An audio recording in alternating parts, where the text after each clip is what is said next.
Welcome to Wannabe Clutter Free, formerly Wannabe Minimalist, the podcast for busy families who are tired of the chaos, fed up with being overwhelmed, and ready to enjoy life again. Each week, we talk about how to let go of the clutter so that you can focus on the things that actually matter. And it's not just physical clutter. We talk about the mental and emotional stuff too, because if it's holding you back, it's time to ditch it. I share what I've done in my own life to declutter, organize, and calm the chaos, but you won't just hear it from me. There are amazing guests too. It's practical, doable, and simple for those of us that want to be clutter-free. Well, hey there, my friends. Welcome back to the show. My name is Deanna Yates, and you are listening to episode 221 of the Wannabe Clutter Free podcast. On today's episode, I am actually in the hot seat. This is an episode that I was a guest on over with Diane Boden on the Minimalist Moms podcast, and it was such a fun one. And to be honest, she's been doing her podcast for so long. I am just in awe of that, and it's a show I had wanted to be on for such a long time, and she gave me the biggest compliment that I actually shared something on her show that she had never heard in her almost 400 episodes. And I thought, if she's been doing this that long and she's never heard it, maybe you've never heard it either. And so I wanted to come and bring that episode to you, and it's kind of fun to hear me in the hot seat and hear a little bit about my story, because I don't always share that on the show, and we have a lot of new listeners here, so I am just excited to bring this episode to you. All right, I won't spend too long getting into it, but if you do like what you hear, can you do me a huge favor and just subscribe to the episode so that you don't miss any future ones? That really actually helps the show out a lot, especially on Apple Podcasts, where we're pretty high up on the charts over there, so more subscribers always helps out. And I am working on some bonus episodes still. They will not be releasing on Wednesday, so I don't want you to miss out on those, so go ahead and make sure you're subscribed. Okay, enough housekeeping. Let's go ahead and get into this episode. I hope you enjoy it. Thank you so much for joining me today. I'm so glad we can finally connect, and we are like-minded, and I think that's why we probably reach like similar audiences, because we are kindred spirits in the way of minimalism. Well, why don't you go ahead and introduce yourself, and then we'll get into our conversation today. So, how did you get into minimalism? Was this something that you could say like a light bulb moment? Because I know that was like that for me. So, what was it like in your life? Yeah, I think if I look back and I'm really honest with myself, I always was a minimalist, but I grew up in a house that was anything but, right? Like my family, none of them are minimalists. My sister loves to shop, which, I get. Some people really enjoy that. I've always hated shopping. If I look back to like my junior high years, that's kind of the time where you can start finally picking your own style and whatever you want. Like before that, I feel like you're still living a lot with what your parents want you to do and wear. And if I look back, it really was that time where I was wearing basically the same thing every day. I kind of adopted that uniform before it was cool.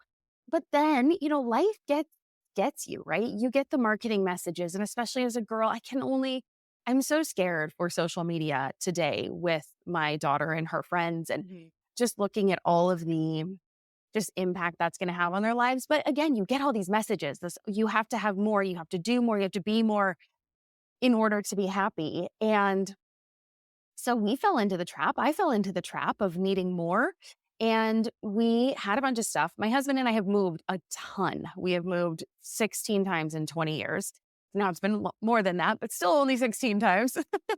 We've settled a little bit here. So we had a bunch of stuff. We sold a ton of it, went and lived in Europe for 6 months with our 1-year-old. And then when we came back, filled up a 3-bedroom house again, right? So we've done both ends of the spectrum. And I think seeing both of those was the moment of like, okay, put on the brakes, stop. What are we doing? Why are we doing this? Why do we feel like we need all this stuff? So having that moment, being parents, being like, okay, this is too much. I don't want to live like this. It was so just overwhelming with all that stuff that it really came to a head. But if I look back, I have always had these tendencies, I think, to have the quality over the quantity. So it's just kind of a little innate, but definitely something I have had to work on. I'm curious how that has applied to the relationship you have with your husband. Is he someone that's on board with this? Because I think that's obviously incredibly helpful. But curious to know your dynamic, because moving to Europe, which you said you're about to do again for a month. Yeah, just for a month. Still, I mean, I feel like you have to be I don't know. I call myself more of an intentional person versus a minimalist. I think people would look at me and probably say I am a minimalist, but to me, I'm just like, no, I'm trying to live an intentional life. So, what is that dynamic like for the two of you? Yeah, I think we are kindred spirits in that. I think we have a lot of things where we're opposites, but this is one. The way I talk about us is we are completely opposite, but we want the same thing in the end. So, like, our way we get there is totally opposite. I'm an extrovert, he's an introvert. I want quick decisions. He's like, no, I got to take my time and make this decision. And so we've worked through that, obviously. But I think in the end, our end goal is often the same. It's just how we get there is different. He's not a shopper either. We both are entrepreneurs and we both are like real kind of like scrappy, bootstrappy kind of entrepreneurs. So I think that has helped keep stuff down because when you don't have a lot of extra money or you have something where you really want to put the money you have, that makes a big difference too. Like we have a direction for where we want that money to go. It's on expanding different brands or doing different things. And that makes a difference where it's not, I have $100 burning a hole in my pocket. What do I go buy at Target today? Yeah, I know what you mean. So I want to talk today. We were trying to figure out what you would be talking about on my show. And you said you like to keep things bite sized and how narrowing things down has affected obviously every area of your life. But I want to go back to the word you use bite sized. I was like, oh, I need to ask her what she means by this. Let's take a quick break. And when we come back, we're going to talk about the power of bite size and what that means. I'm Margaret. And I'm Amy. And together we host the podcast, What Fresh Hell? Laughing in the Face of Motherhood.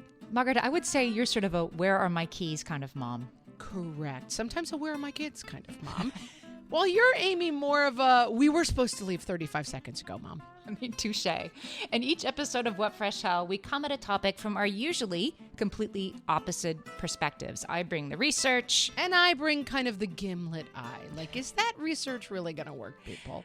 And almost 10 million downloads later, we're still laughing. We also talk to experts in the parenting field, plus parents with stories we can all learn from. We make each other laugh, we challenge each other's assumptions, and we have what we think is the best parenting community on the internet. Check out What Fresh Hell? Laughing in the Face of Motherhood wherever you listen to podcasts.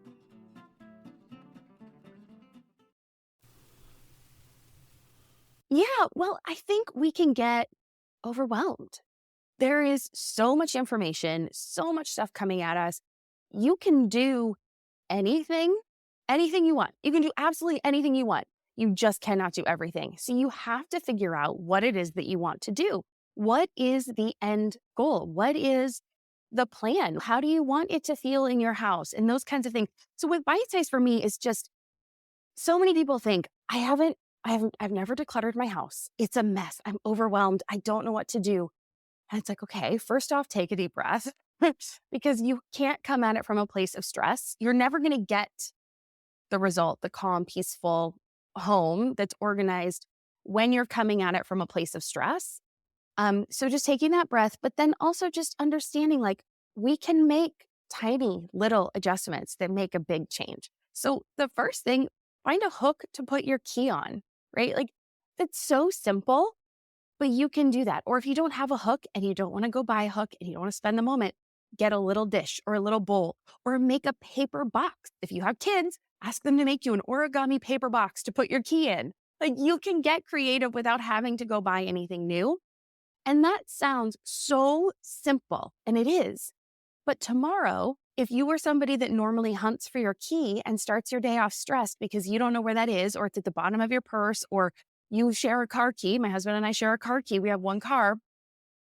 If you don't know where that key is, it can create a fight. It can create a fight. It can create stress. It can just start your day off on the wrong foot.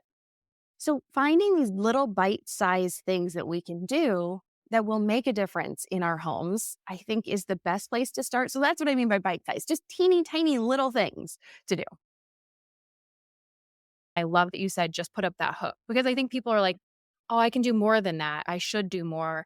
But I think the only person that we should only be in competition with ourselves, really. What do you want for your life? Don't worry about what other people are doing. If all you can do at this point in this busy week is organizing one place or hanging up a hook, like that's okay. That's enough. You're moving a little bit.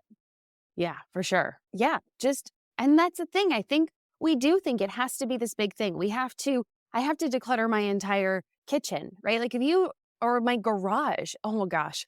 I have to start with my garage. Please do not start with your garage. Whatever you do, this is the one thing I tell people. Like, people are like, what do you mean I shouldn't start in my garage? And I'm just like, there's just too much. There's too many decisions. It's not going to help you tomorrow. Like, if you walked out to a perfectly clean garage, does that actually help you get dinner on the table? Does it help you get your kids out the door in the morning? Does it do anything really for you beneficial other than like, yeah, there's a big mind boost to that for sure. I'm just like, yeah, I can do that. But if you've never organized anything, you're probably not walking out to an organized garage. You are going to walk out to a giant mess.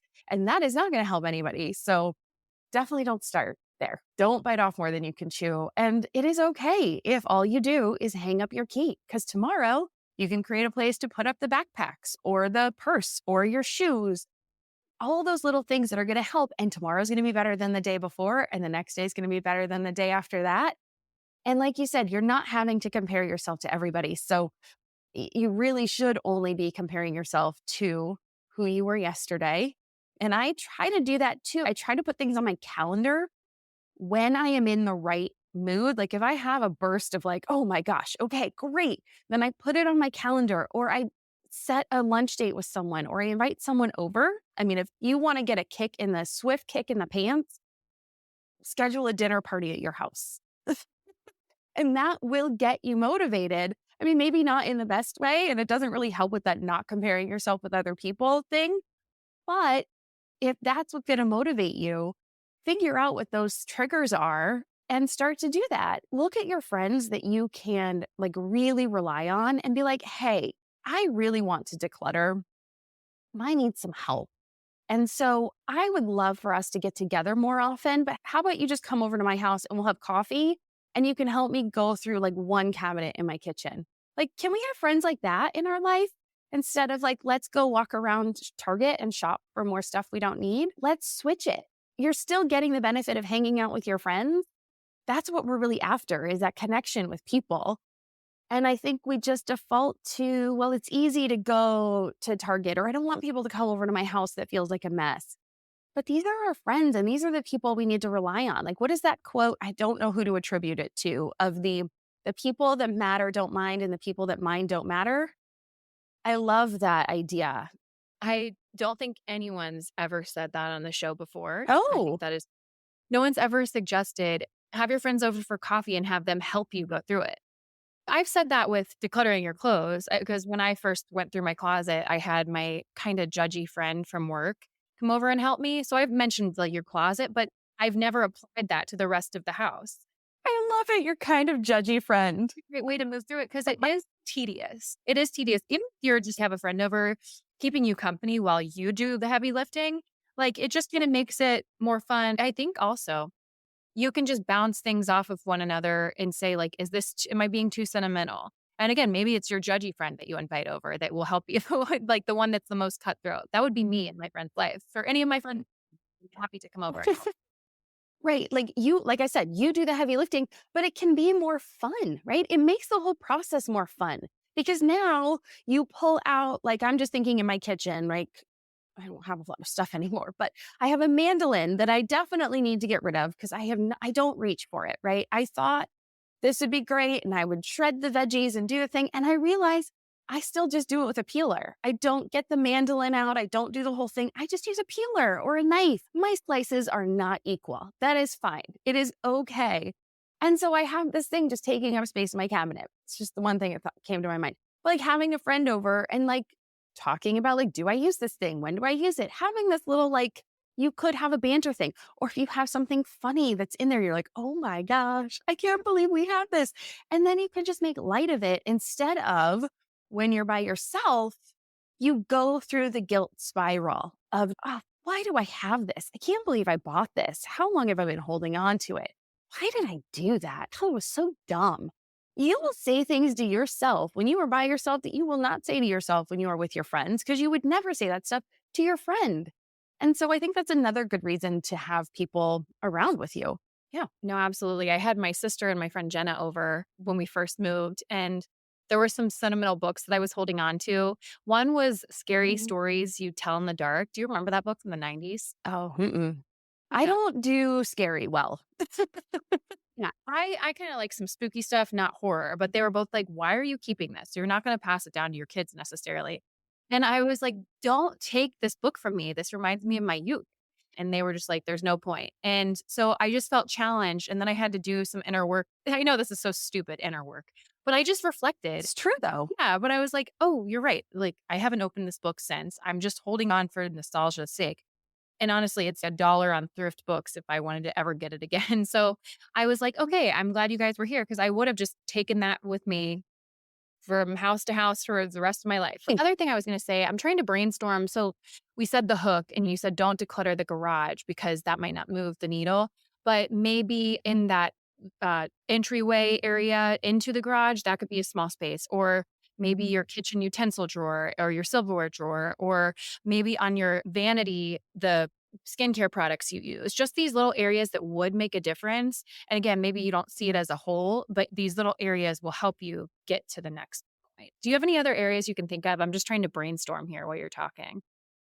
Yeah. So, I mean, I think anything you touch on a regular basis, and you can do it while you're touching it too, right? So if you're going through, like you're doing your makeup in the morning and you realize one of your eyeshadows, the thing is out. Well, this happened to me this morning. I noticed it was kind of down. And then when it gets low, it breaks, right? So then now you have all the crumbles everywhere. It's just making a mess in your makeup bag. So I was like, okay, I went to CVS yesterday, got a new eyeshadow kit. Now I threw that one out this morning. As I was doing my makeup, I opened the new one, I took the old one, and I threw it away. It's as you're doing things, you also can declutter. It doesn't have to be, I'm taking this set amount of time and I'm doing it.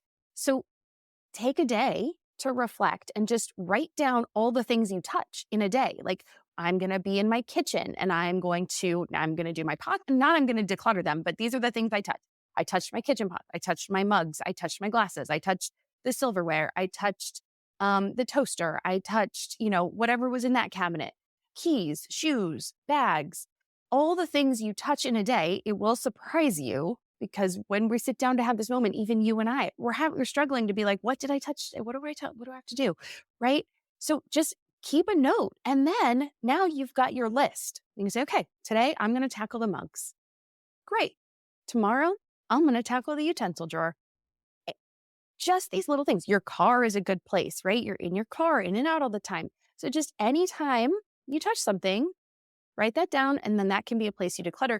And that will move the needle. Like you said, that will be the thing that will make tomorrow better because you won't have to dig through all this stuff. And anytime you push something out of the way in lieu of something else that's underneath it, that thing on top, unless it has a specific use and purpose and you're not needing that use and purpose right now, it is prime game to declutter because you're clearly looking past it. You're getting it out of the way and you're probably not even noticing you're doing it.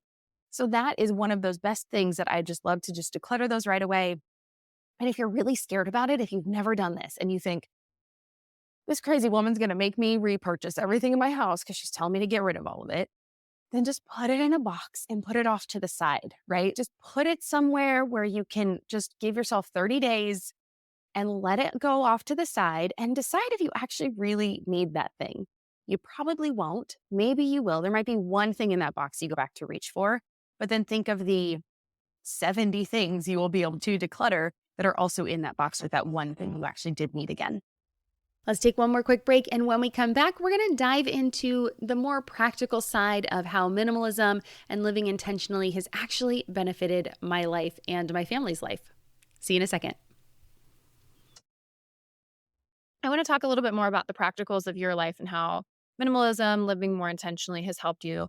You said your physical health and your mental health. I want to know more about how it's affected your physical health. Yeah, well, I think it allows you time and space to do the things you really want to do. And I was having a conversation with someone recently, and I was like, they asked me about, I think, my daughter or something.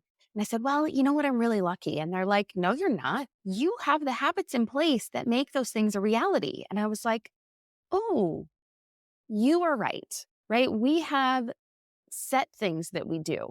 So kind of back to this bite size, I think sometimes when people feel like, oh, I've got to get in shape, I've got to get right. What do? They do the 9 million things. They're like, I can only eat 1,200 calories a day. I've got to work out every day, right? You have this moment of like, I've done nothing. Now I'm going to do everything. I used to be a pendulum swinger like that. I used to do both sides really well. But I've learned that the middle is where you need to be. It needs to be moderation. So I think minimalism has allowed me to figure that part out, right? That middle ground is where I need to be. If I want to be healthier, then I need to do the things that will make me healthier. Maybe that's drink more water. So when I'm decluttering, I'm going to get rid of the stuff that is not going to help me with my goals, right? So I'm not going to have sodas in my house. I'll have sparkling water, but I'm not going to have sodas in my house. I'm not going to have as many junk food things in my house. Now, will I have them occasionally? Heck yes. We just had a slumber party for our daughter. Do we have a lot of crap in our house to eat? Yes, we do. But once it's gone, I'm not repurchasing that stuff, right? Every once in a while you can veer off and have some time to give yourself a little bit of fun. Cause, if you're just on that really utilitarian path, that's not fun. That's not what life is about for me. I want to have fun while I'm here. And so I think it is just along those lines, though, of if I don't need it, if it's not helping me reach my goal, it doesn't get to stay in my house. It doesn't get to take up residency in my house, right? I have a Peloton bike. I love my Peloton. I did a great workout last night. I love it. It's fantastic. But I can do a good workout in 10, 15 minutes. I can do a great workout in 30 minutes. I don't have to leave my house to go to the gym. So my commute time, right, can be factored into my workout instead of having to go somewhere. And just making sure that I do these things on a regular basis. If I have too many days that I'm not doing something, I will make sure that it gets on the list, because that habit of not doing is as powerful as the habit of doing. And so I would say that's where minimalism has helped me. It's really helped with the mindset shift of like, okay, it doesn't have to be either or. It can be a little bit of and. So that has helped. Yes, absolutely. And then you said mental health. So I think for me, at this point, you and I have been living these minimalist lifestyles for quite some time. So for me, it really is my mental health now that I'm spending the most effort and energy and focus on. Meditation has been helpful to me. Trying to get quiet has been helpful. Not having things back to back. And I'm an extrovert and I am a go-getter. So I like to do a lot of things. But I'm seeing, hey, that produces a cortisol spike in you because you're rushing from thing to thing. So you need to get better about protecting your mental health in that way. So all that to say, I'm curious to know, do you feel the same way? Do you feel like at this point it's more about the mind? Yeah, well, I realized that all the stuff really like freaked me out, right? Like every time I could see something, I realized that looking at stuff made me like it immediately went on my mental to-do list, right? Like, oh, I've got to do that. Oh, I've got to do that. And that whiplash of, oh, I got to wait, there's, squirrel, right? Like I just felt like I was never present. I was never just here. My mind was constantly on all the things I had to do. And so, yes, calming the stuff has definitely allowed me that moment to breathe. And absolutely, minimalism is something I'm working on. My input, like what I allow into my space, is something I'm really working on this summer. I have a tendency to doom scroll a little on my phone. So I'm like, okay, nope. When we take this month to travel, it's a month reset for me, right? It's like a nope, get out of the regular routine. And that is one of the things I'm the most excited about, is because it is easy to just get in that rut and that groove when things around you aren't changing, when it's all on you, like to build up that momentum. It's like trying to push a boulder when it has like it's just there and it's been there. And if you're just trying to push that at a sheer strength, it's really hard. But if it's just being held up by like a little pebble and you can just like move that pebble, just change things a little bit and give it a push start, that can make things so much easier. And so that's what I'm using this kind of time away. So I try to build in breaks for myself every once in a while that will shift. Just, it might be this week, I'm going to go work out of a coffee shop, a different coffee shop than I've ever been to, because it just gives you a moment of like, oh, different. And your brain's like, okay, I'm here. Let's do it. versus I'm at my desk in my house and I see the laundry and the dishes and then, oh, I got a meal plan this week, or what didn't I do? Or, you just get into that groove. And then there was one other thing I was going to say, and now I can't remember what it was as I just said that. Oh, I realized what it was. And so you were saying you're trying to work on managing your energy, really, right? And that has been something big for me too. I just did a big summit in May, and it was my second one. I did one in January. And after the one in January, I was like, okay, that was a lot. It was my first one. So obviously it was a lot. And I was like, I'm going to take a week off. And then a week turned into 2 weeks of not wanting to do anything and just grudgingly doing stuff, but not wanting to be there, not feeling really present in what I was doing. And this time I said, okay, instead of a 5-day, I did a 4-day, which was super helpful for my mental health. And then I booked an interview on the Tuesday after, because I realized that I needed a moment to chat with someone. I needed someone to help pull me down the path and out of that funk. So I gave myself the one work day to wrap everything up instead of trying to wrap it up on a weekend when I didn't want to be there. And then I gave myself the weekend to just chill and do whatever I wanted and veg on the couch and play video games with my kid and not really do anything that was necessary, just nothing productive. It was just fun and mental break, right? So figuring that part out, right? Really working on managing the energy and knowing what would make me perk up and revive versus okay, just alone time isn't it for me. I need a little alone time, but then I need people time. Yeah. Oh, yeah, for sure. And like I said, I'm very extroverted as well. I was just talking to my cousin about this before you and I hopped on, but some people just need that time to be completely alone. My friend was telling me, she's like, I just want to be alone and with my dogs. And for me, I think I just am rejuvenated by being around people. But you're right. It is important to just kind of take that time alone and being introspective. It's so important as well. I want to ask you, kind of as we wrap things up here, an area where you feel like you struggle the most to be minimalist. But I will say for me right now, I think it is that downtime of saying it is just so hard for me to relax because I don't want to feel unproductive. I just truly feel like I always want to be doing something and moving the needle because maybe it makes me feel good. Maybe it makes my ego feel good. So I just want to be moving, moving, moving. But I just really need to learn how to not always be checking something off. Yes, I will say yes. I struggle with that. I call that turning off, just turning things off. I'm always on, whether that is, and again, that's why we're taking this reset. And a lot of it is because we just weren't really able. Well, there were years we weren't able to travel. And then there were times where we weren't in a place where we could travel. We had moved and we got a bigger place. So we needed to kind of figure that out financially and just kind of settle in. And now we're in a place where we can do it. And I'm really excited about it. But it is that moment of just always being on and planning this time to take a break. I'm interested to see how it goes because even when we've traveled before, it wasn't a break. It was, oh, let's go try to be travel bloggers. Quickly found out that is not what I want to be. I do not want to be an influencer when it comes to here's where you should go eat and here's where you should stay. That is not my jam. I just want to go and explore and enjoy it and walk around and be immersed in another culture. So yeah, this will be a new one for me of taking an actual break. I will report back and let you know how it goes. Because that is a struggle for me too, for sure.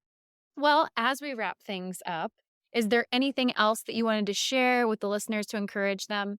Just do the best you can, right? Just wake up and take a moment for yourself and just know that you really are doing the best you can. And it's okay if it's not as far as whoever you're looking at on Instagram, because you're not seeing their whole journey either. Like you said before, really just you're only in competition with yourself. And just be kind to yourself, because the kinder you are to yourself, the more you say all right, girl, we got this. We can do this, right? Just talking to yourself. You will be more encouraged and you will get more done. And I know that sounds so silly, But if you can talk to yourself and hype yourself up like you hype your kids up, life will be so different for you. I was listening to Jess King on Peloton. I'm sorry. This is probably the thing I can't stop talking about. You're going to ask me that question, and I'm just going to get it out right now. I was watching her. I did her Mother's Day ride last night. Obviously not anywhere close to Mother's Day when we're recording this, but I finally got around to it. And she talked about that. Like, mothering yourself is going to be one of the biggest journeys that you need to work on in your life, and I just felt like that hit. Like, I was like, oh my gosh, yes. Because I have said, like, I want someone to tell me when to go to bed. I want someone to make me yummy food that's healthy for me and just make those decisions for me. Well, guess what? We're it. We are our own mothers at this point. Like, every day, day in, day out, we got to do the things that are good for us, and the things that we do for our kids. We need to have that same eye on ourselves. Oh, that's so good. Yes, I need to work harder at that as well. Well, where can we find you and connect with you online if we want to do so? And then, yes, I will ask you the 2 questions that I ask every guest. So you can find me everywhere at Wannabe Clutter Free, like the Spice Girls song, Wannabe Clutter Free. That's my Instagram handle. That's my website. And that is my podcast. Perfect. Well, as we wrap things up, you did say what you can't stop talking about. Did you have something else that you were going to share? Oh gosh, I don't know. I'm not a real stuff person right now. It is just kind of that moderation of, like, I guess right now I'm really excited about my new capsule wardrobe. I did just put that together for the trip coming up, right? So we're going for a whole month, almost like 26 days. So I'll round up. And I think I only have like 15 pieces, including my shoes.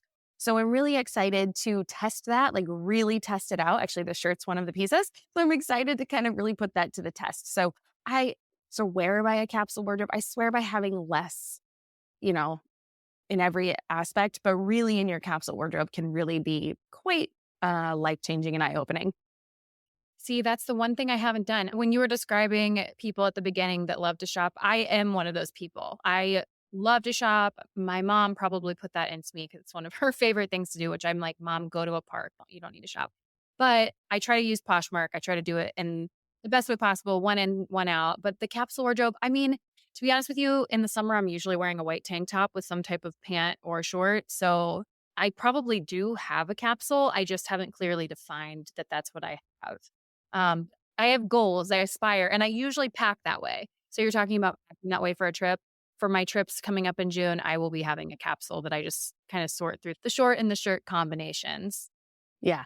And that's one of my favorite ways to tell people to try a capsule, because you're doing a capsule when you're traveling, especially if you're on an extended trip. But even a short trip, you're still seeing how different things mix and match together. So, like, pretending you're going on a trip is my favorite way. Yeah, that's great advice. And then my last question, which I actually usually ask this one first, but we're just going with it. So my last question is, what has been a beneficial resource that you want to share with the listeners? Oh gosh. This is a tough one. There are so many awesome resources out there. Libby is my absolutely favorite resource. I love Libby, the app where you can get library books online. And I know you are in your library right now. I love libraries. It's summertime. If you don't go to your library, please go check out your local library. They are amazing. In 2 years, I think I have read or listened to like over 150 books on Libby. I love it. It's such a great way to just put something educational into my ears while I am making dinner, while I am driving, to go pick my kid up from somewhere. It's just an easy way for me to not have that decision fatigue too of like, what do I listen to? Or what do I put on Spotify? What do what kind of music, or what am I doing right now? And I love podcasts, obviously, but it's just so nice sometimes if I'm like in a mood to I really got to learn something. I love putting on Libby. Yeah, I love it as well. And I just turned my daughter onto it. She's 9 Ooh. and she has an iPad. So I was like, oh, we can definitely get this on there. So For sure. we also love Libby. Yeah. Yeah.